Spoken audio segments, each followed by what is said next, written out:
بالهدى ودين الحق ليظهره على الدين كله ولو كره المشركون. وقال النبي صلى الله عليه وسلم من تشبه بقوم فهو منه أو كما قال عليه الصلاة والسلام. محبت شكر الشكر اللهم صل على محمد وعلى آل محمد كما صليت على إبراهيم وعلى آل إبراهيم إنك حميد مجيد. اللهم بارك على محمد وعلى آل محمد كما باركت على إبراهيم وعلى آل إبراهيم إنك حميد مجيد. جل جل قرن بلغ العلا بكماله كشف الدجى بجماله حسنت جميع خصاله.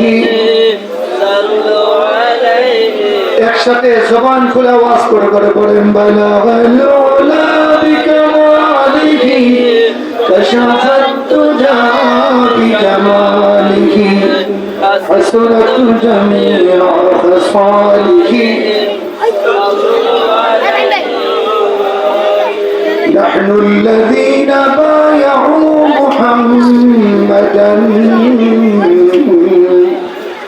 على الجهاد ما بقينا أبدا بلغ العلا بكماله كشف الدجى بجماله حسنت جميع خصاله.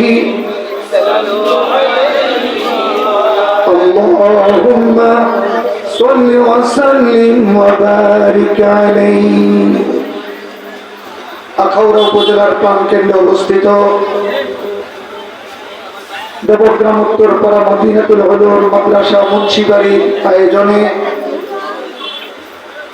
কুরআনের পাখি হাফেজ ছাত্রদের দস্তার ফজিলত উপলক্ষে আয়োজিত 14তম বার্ষিক ইসলামী মহাসম্মেলনের সম্মানিত সভাপতি মণ্ডলী, তন্মধ্যে অত্র মাদ্রাসার সম্মানিত সুযোগ্য মুহতামিম পরিচালক, বৃহত্তর আখাউড়ার কর্ণধার, মুবাল্লিগে ইসলাম, আকাবের ও আসলাফের নমুনা হযরতুল আল্লাহ মাওলানা আসআদ আল হাবিবি বারাকাল্লাহু ফি হায়াতি,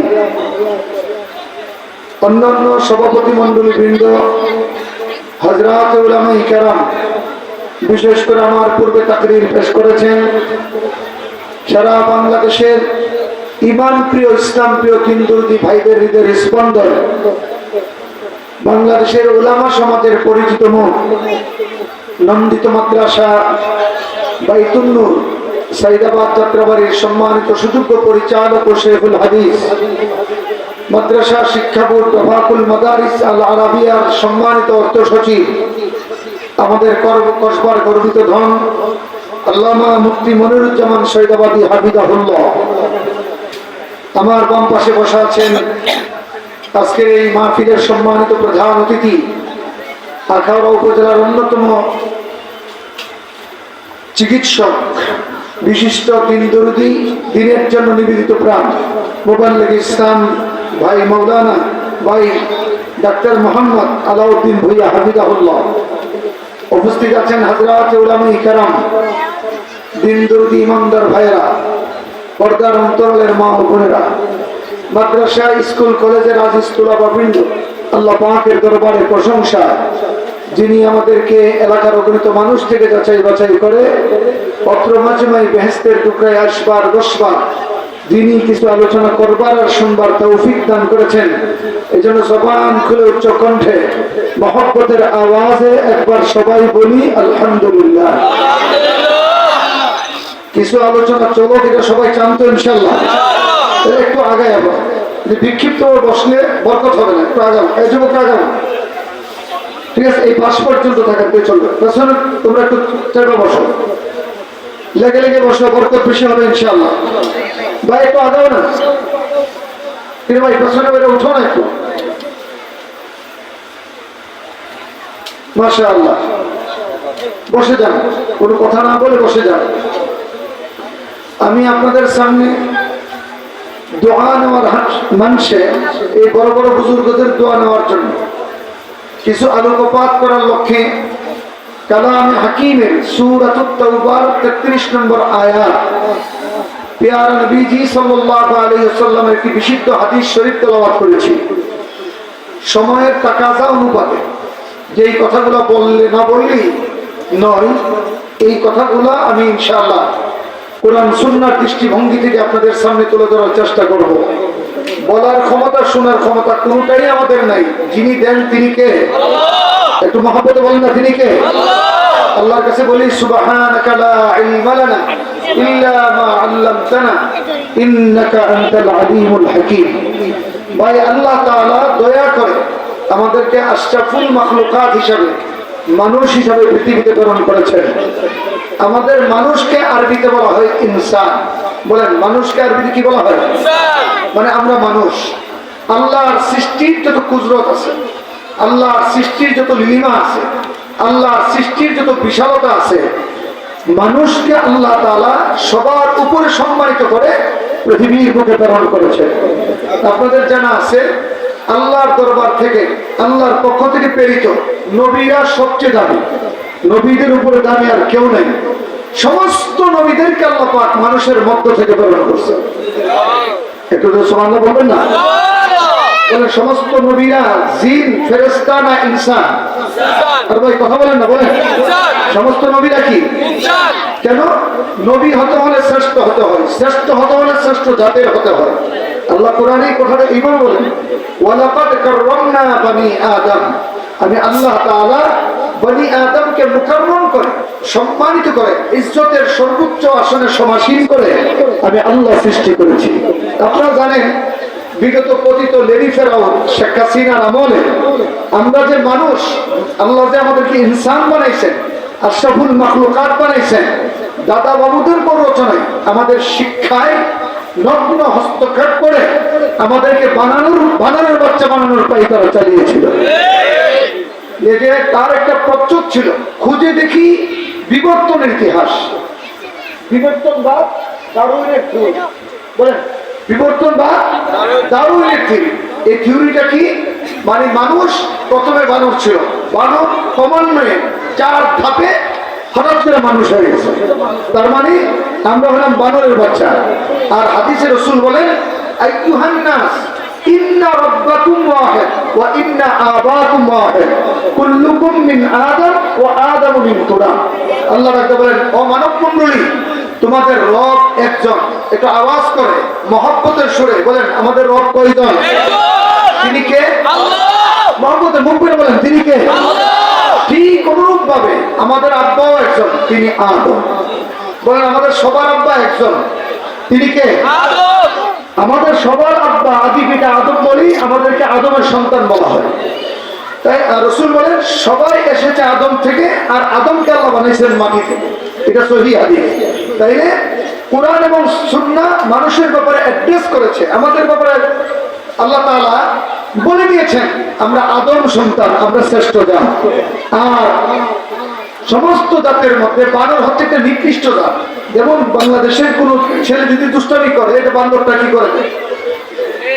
কথা বলেন, ঠিক না? এই পাই তারা চালিয়েছিল যে বাংলাদেশের মুসলমান এর বাচ্চাগুলো যেন এই শিক্ষার ফার্স্ট টাইমই তারা বিবর্তনবাদের ইতিহাস পড়ে আল্লাহর নামটা যেন বলে যায়। এটা ছিল সূক্ষ্ম কার্যক্রম। এবার মহব্বতে বলেন, আল্লাহর দ্বীন আল্লাহ বিজয় করবেন, এই ঘোষণা কার? চক্রান্ত হয়, হামলা হয়, মামলা হয়, ষড়যন্ত্র হয়, কিন্তু ইসলামের আলোকে কেউ আটকায় রাখতে পারে না। কেন? এই রুজুটা কার হাতে? একটু মহব্বত বলেন না, কার হাতে? বাংলাদেশ আছে, পার্লামেন্ট আছে, সেক্রেটারিয়েট আছে, সব আছে, আফা নাই। সব আছে, সব কথা বলেন না, সব কে নাই? আচ্ছা, আবার গেছে করি বলেন না ভাই। আল্লাহ কাউ তেইশা তেইশা বাইগনের সুটকি মামুর বাড়ির কালচার শাহজালাল দেশে চালাইতে চাও, যাও ওখানে থাকো। এই ফয়সালাটা কার? জুড়ে কার? এত মহব্বত বলেন না, ফয়সালা কার? বলেন আমরা ইনসান, জাত হিসাবে আমরা শ্রেষ্ঠ। আমরা যে শ্রেষ্ঠ জাত, এই ঘোষণা স্বয়ং আল্লাহ পাকের। আমরা ইনসান হওয়ার পাশাপাশি আল্লাহ তাআলা আরেকটা বড় দয়া করে আমাদেরকে করুণা করছেন, এটা হলো দৌলতে ঈমান আল্লাহ আমাদেরকে দান করছেন। বলেন আমরা মানুষ, এটা কি শেষ কথা না ঈমানদার? এটাও কথা। বলেন আমরা কি ঈমানদার? একটু জোরে বলেন আমরা কি ঈমানদার? আমরা ঈমানওয়ালা, আমরা কলমাওয়ালা, আমরা মুসলমান। সমস্ত মানুষ মুসলমান না, কিন্তু সমস্ত মুসলমান ঈমানদার। ভালো করে বোঝেন, দুনিয়ার বুকে আল্লাহ তাআলা মানব রূপে পাঠানোর পরে, মানব হিসেবে পাঠানোর পরে ঈমানদার করে নবীর আখির নবীর উম্মত করে পাঠাইছে। এমন এক নবীর উম্মত আল্লাহ আমাদেরকে বানাইছেন, যে নবী হচ্ছেন মুকাম্মাল শরীয়তের প্রণেতা। যে নবীর শরীয়ত পরিপূর্ণ, পুরাপুরি, একেবারে কমপ্লিট।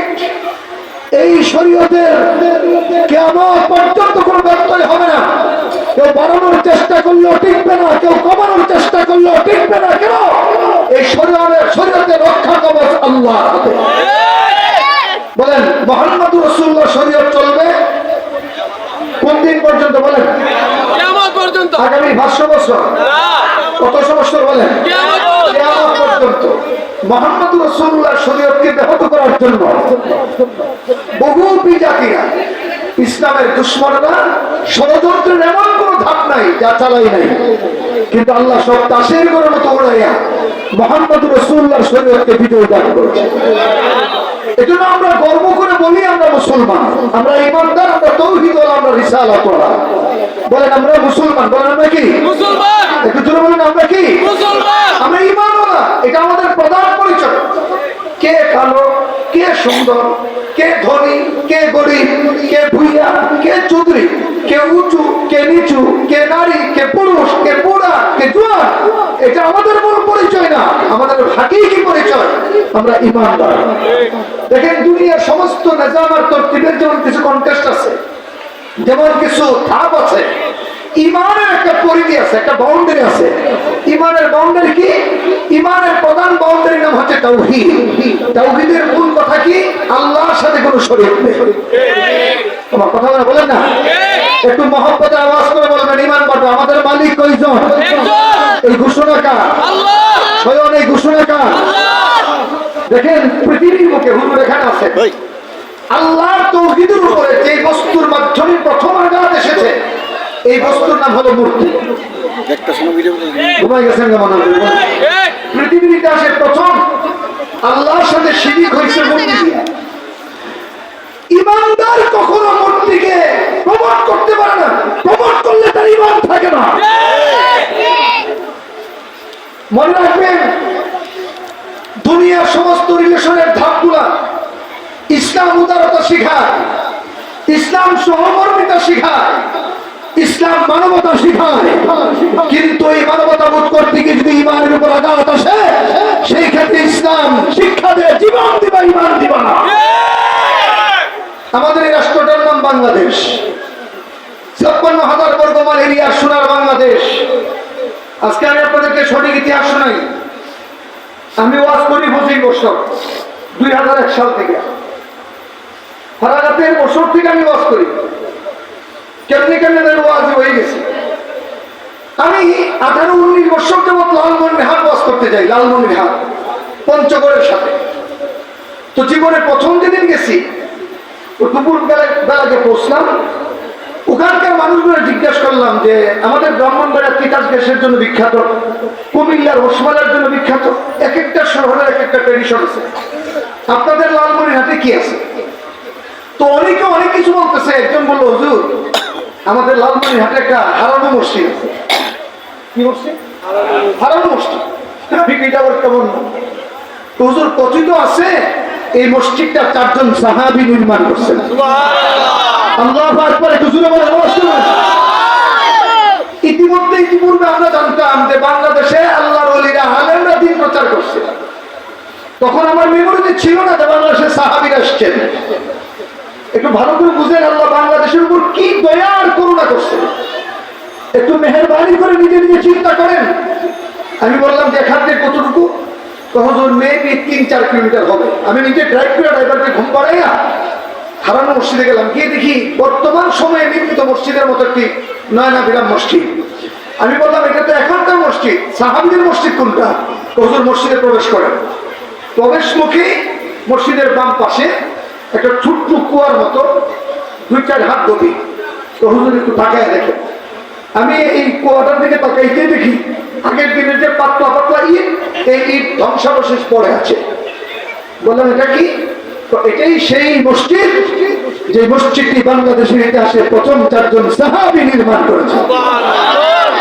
ওখানে নামার কোনো বিধান নেই, সিস্টেম নেই নক করা। তো আমি মসজিদ কর্তৃপক্ষকে বললাম যে অমুক জায়গায় আমি ওয়াজ করতে আসছি, 1500 বছর পূর্বে নবীর যুগের সাহাবীরা এখানে মসজিদ করছে। আমি ওই জায়গায় একটু বালু আমার শরীরে লাগাতে চাই, আমার একটু পারমিশন দেন। ঢুকলাম, ঢুকে আমি ওখানেই আমি এই অবস্থায় নামাজ পড়ছি। ওঠার পর একটা ফ্লগ দিল, মসজিদের একটা নেম ফ্লগ মাটিতে লেখা 69 হিজরি। কত হিজরি বলে? 69 হিজরি। 69 হিজরিতে প্রথম বাংলাদেশে মসজিদ নির্মিত হয়েছিল।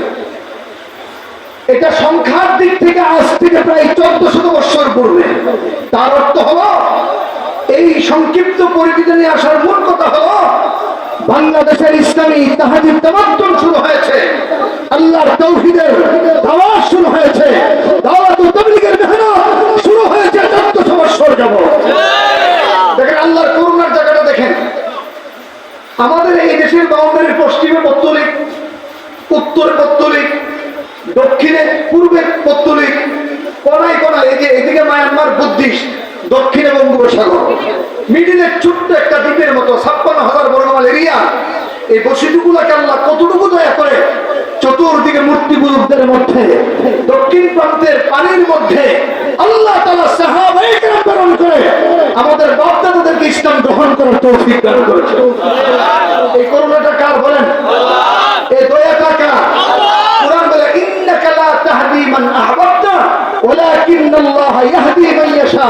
ওগো নবী, আপনি যাকে চান সে হেদায়েত লাভ করে না, আমি আল্লাহ যাকে ইচ্ছা তাকে হেদায়েত দান করি।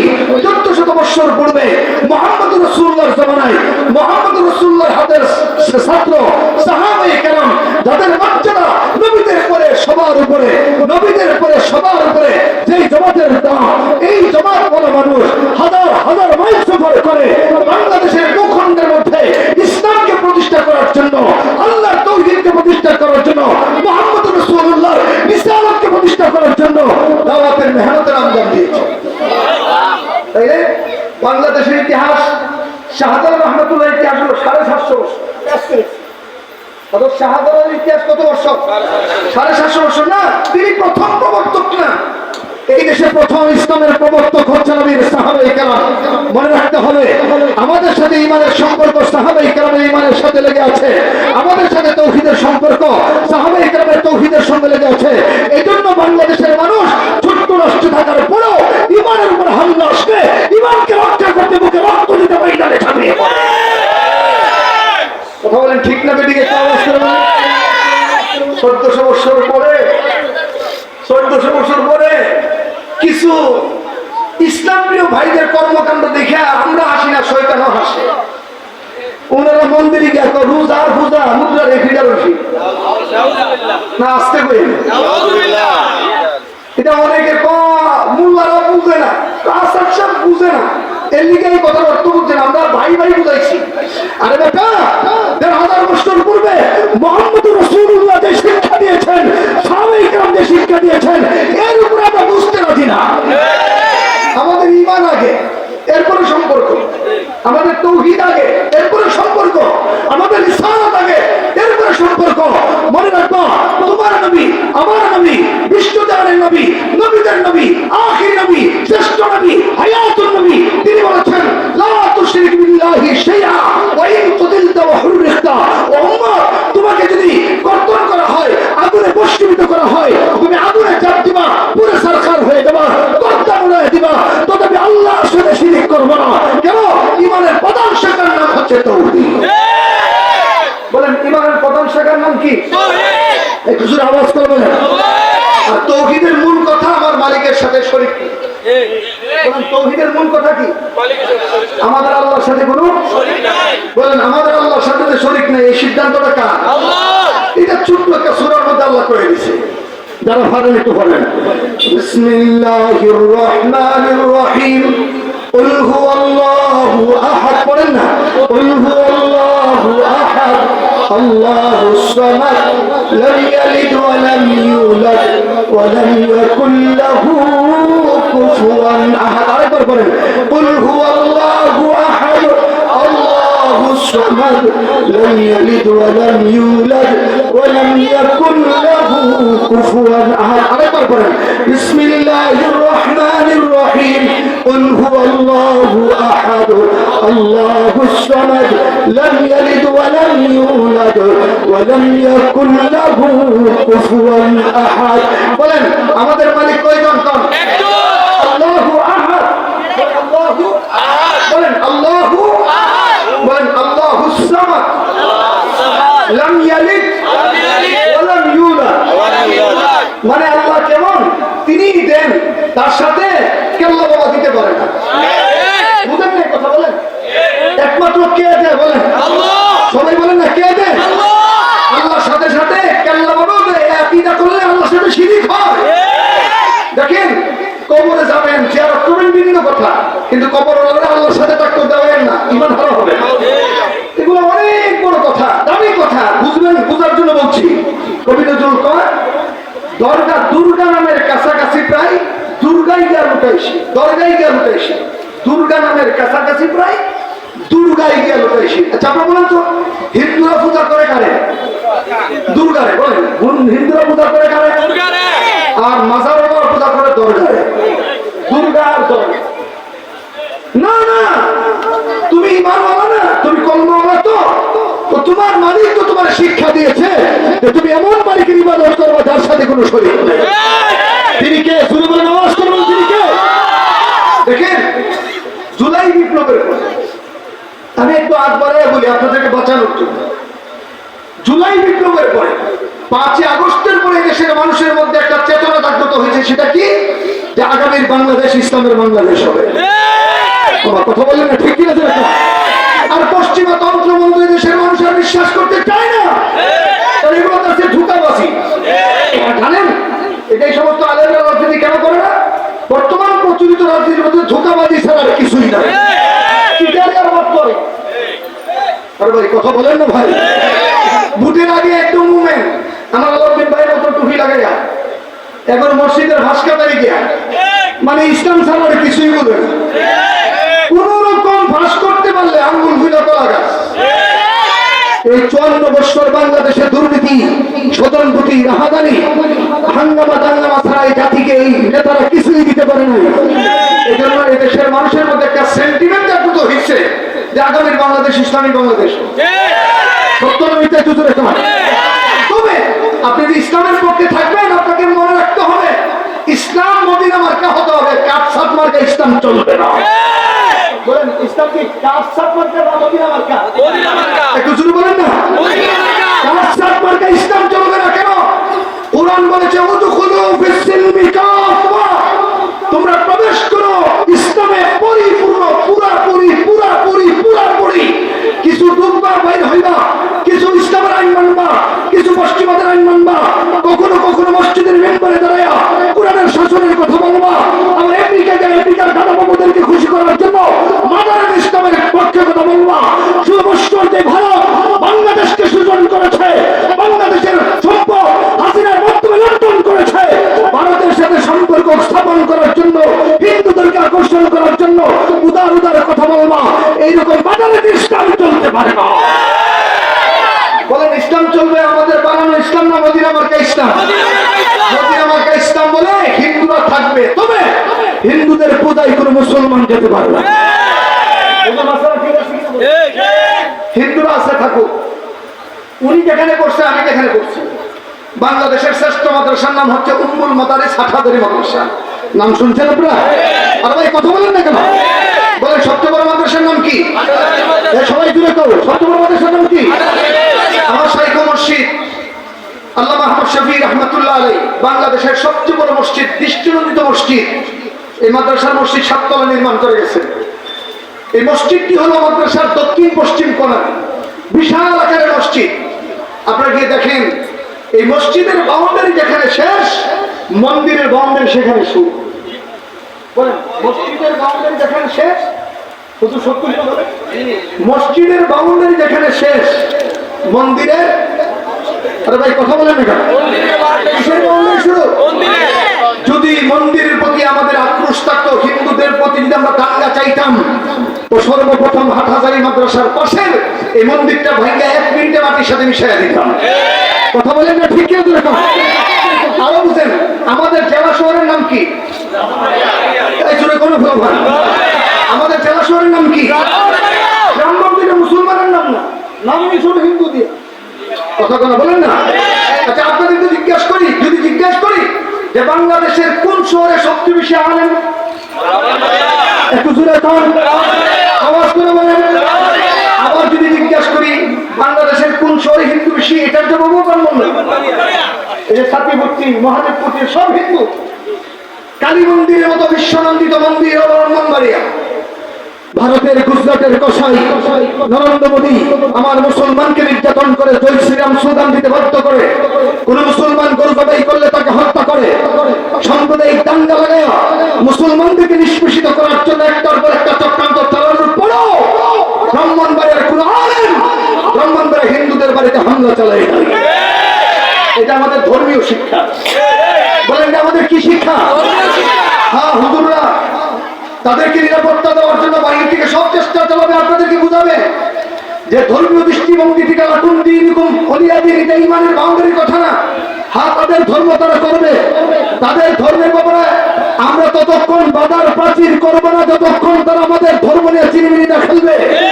কিন্তু কিন্তু তাদের মন্দিরে গিয়া মুহাম্মদ, ঈসা, মুসা, কৃষ্ণ আর বিষ্ণু এক অভিন্ন শান্তির বার্তা বহ, এটা কোনো মুসলমানের না তার বক্তব্য হতে পারে। কৃষ্ণ ছিল লুচ্চা, মামিরে প্রেম করে বিয়ে করছে। বুঝানো বলো না কৃষ্ণ আছি। আচ্ছা কৃষ্ণর সাথে মোহাম্মদের কি সম্পর্ক? ভাই আপনারা কথা বলবেন না ভাই? বলেন কৃষ্ণর সাথে মোহাম্মদের কোন তুলনা হইতে পারে? উপরের সাথে ইমানের কোন তুলনা হইতে পারে?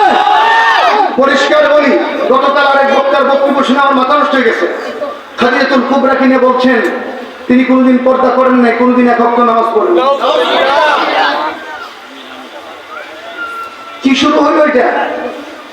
আর তারেক মনোয়ারের মাথার তার যে শিখছে হেলিন যোগ হয়ে যাবে। ঘুমাই গেছেন না মনে হয়? হ্যাঁ, এখন ভাই ভালো করে শোনো, হাফ প্যান্ট পরনেওয়ালা, দাড়ি কামানেওয়ালা ইসলাম আমরা চাই না। আমরা চাই দেবগ্রাম মাদ্রাসা, মহিউসুন্নাহ মাদ্রাসা মার্কা ইসলাম, যে ইসলামের ভিতরে মুহাম্মদ রাসূলুল্লাহর পরিপূর্ণ দিন আছে, যে দিন মুহাম্মদ রাসূলুল্লাহ সাহাবায়ে কেরামকে শিক্ষা দিয়েছেন, সাহাবীদের কাছ থেকে তদবিরের মাধ্যমে আস্তে আস্তে আজকে পর্যন্ত আমরা পেয়েছি। যে ইসলামের ব্যাপারে আল্লাহ বলছেন আল-ইয়াউমা আকমালতু লাকুম দীনাকুম ওয়া আতমামতু আলাইকুম নি'মাতি ওয়া রাদিতু লাকুমুল ইসলাম দীনা।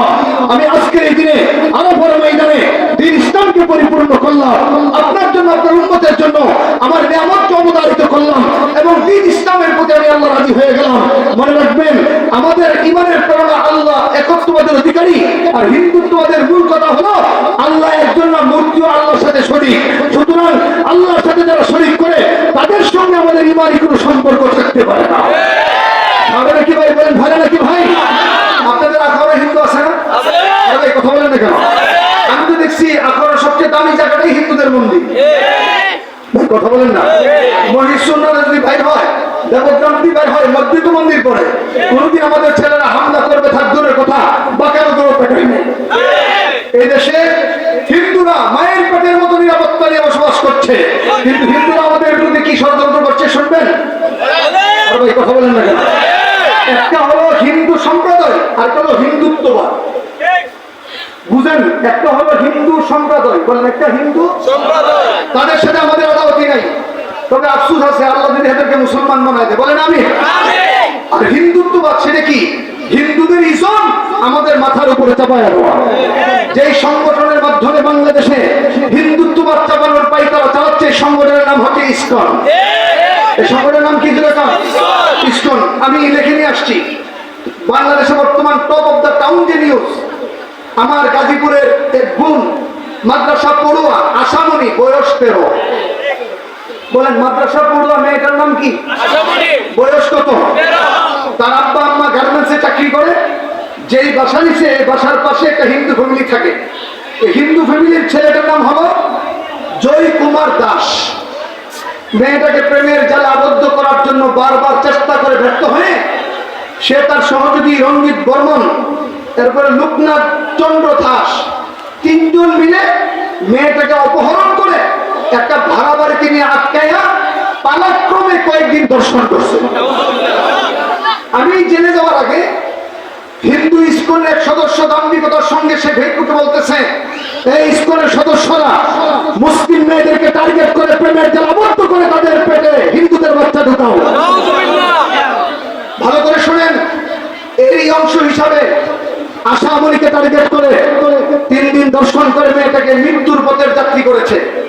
তার গার্জিয়ানরা মামলা করলো আদালতে, মামলা করলো থানায়। পুলিশ ইসকন থেকে মোটা অঙ্কের টাকা খেয়া, কিছু পুলিশ তো ওই হাসিনা ফামার্কা পুলিশ এখনো আছে।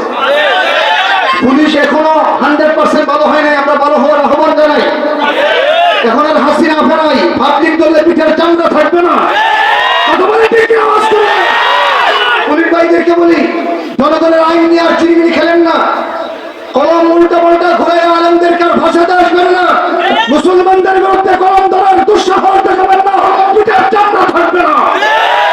ভালো করে শুনেন, সে রিপোর্ট দিছে কি জানেন? এটা দর্শন গঠিত বিষয় না, এটা প্রেম গঠিত বিষয়। আচ্ছা, আপনাদেরকে জিজ্ঞাসা করি, একটা মাদ্রাসা পড়ুয়া মেয়ে তার পল্লা গেল, সে কি হিন্দুর সাথে প্রেম করবে? বলেন না, বলে ভাই বলেন না কেন? পাশাপাশি হাবিবুল্লাহ মিয়াজি নামের একজন হুজুরের মতো চেহারা, এখন হুবহু, আমি তো প্রথম মন করছি আচ্ছা উনি মিম্বারে এই ঘটনাকে কেন্দ্র করে ইসকনের ষড়যন্ত্রের বিরুদ্ধে বক্তব্য দেওয়ার কারণে এই হাবিবুল্লাহ মিয়াজি আলেমকে উনি ফজর নামাজের পরে যে হাঁটাহাঁটি সুন্নত না, সুন্নত আদায় করতে বের হয়েছেন। এই সময় মাইক্রো করে ইসকনের সদস্যরা হাত পা বেঁধে উনাকে অপহরণ করে ইন্ডিয়া পাচার করার সময় পঞ্চগড়ে শিকল বাঁধা অবস্থায় ওনাকে উদ্ধার করা হয়। হাসিনার পতনের পরে বাংলাদেশ অজ্ঞান অবস্থায় হিন্দুদের মতো, হিন্দুত্ববাদের মতো সন্ত্রাসী সংগঠন ইসকনের সদস্যরা আবার বাংলাদেশের সূর্য সন্তান আলেমদেরকে অপহরণ করবে, তাদেরকে ভারত পাচার